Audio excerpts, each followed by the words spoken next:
Right off the bat here, both of you guys' stances are bad. If you want to be in a situation where you want to pull or you want to steal two, it's always better to be in a lower stance. The only time it's better to be in a higher stance is if you 100% know that they're going to pull and you want to be on top without caring about getting that advantage. But that's a very rare situation. So I would suggest you be in a much lower stance. And if he stays in a higher stance, then you'll always pull first or you'll definitely get to steal two if that's what you're going for. But in this situation, you both are neutral. So 100% depends on what decisions you make. If he pulls and you shoot, you have a chance of getting the two. If you pull and he shoots, he has a chance of getting the two. And if you both pull, it'll just be a double pull. So you're not really in an advantageous situation.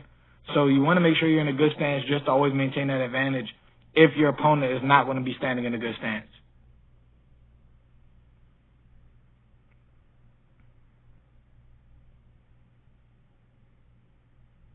So your passing was good there, but what you want to do is once you secure this pass and you get past that bottom leg, this grip needs to switch over to this other leg or by the hip.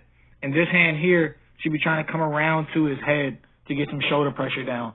The way you are right now, there's nothing stopping him from turning towards you. So he'll come up to his knees pretty easily and you won't be able to stop it. But if you switch that hand grip or both those hand grips, you'll have a better chance of stopping that turn in and be able to secure the pass. So you can see he was able to turn up pretty easily. Now going right back into the pass was good. And as you see now, your hands are in a great position. Your hands are where they should have been the first time. You have the hips blocked on this side, and you have the head blocked over on that far side. So he can't turn into you. He has nowhere for him to go, so you're going to get that three for sure here, unless he turns his back.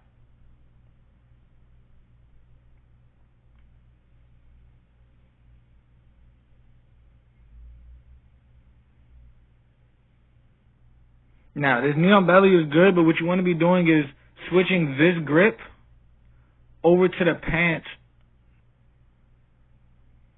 So your knee on belly is good here. Your knee on belly is good, but what you want to do here is move this grip to his sleeve so that you can pull it up and drive him back to his back.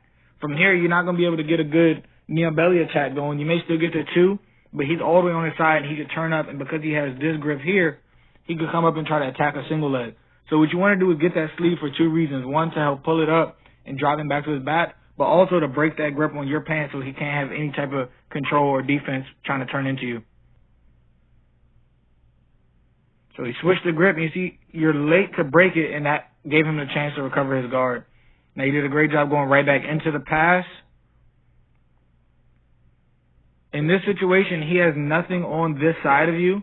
He has both his legs on the other side, and you have this one leg pinned on the bottom. So he doesn't really have anything on that side. So what you should be doing is right hand going into the collar, driving your head into his, and just passing around in that direction. Head down, walk around it. He shouldn't be able to do much. He's going to try to throw this leg over the top, but if you're low enough and you do a good job driving, he's not going to be able to do anything with that. That should be a free pass anytime he has both legs on that one side, or you have one leg pinned and one leg on the side with good pressure coming in.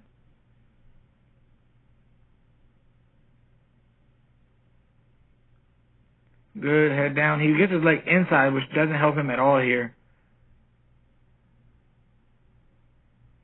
Now you're doing a good job being patient right here, but if you want to speed up this pass, this grip here should be coming inside this area and back down to that same pant. So you're letting go, getting inside, getting the same grip, just so you can beat that top leg even better and be able to drive him and stop him from turning in.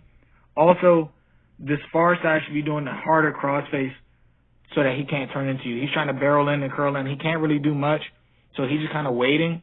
And you're being patient here, which is fine because he can't really do anything to help him right now. He can't turn it back, and if he stays in, you're just going to walk around. But you have a lot of attacks here.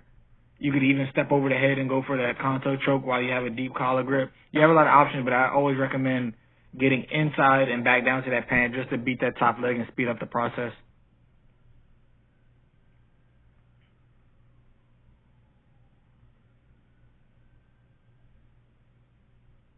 You can't do much until you let go of that pant, but if you let go and get that inside grip, get right back to that grip, but inside that top leg, it'll be much better for you, especially if you want to go towards the back or something like that.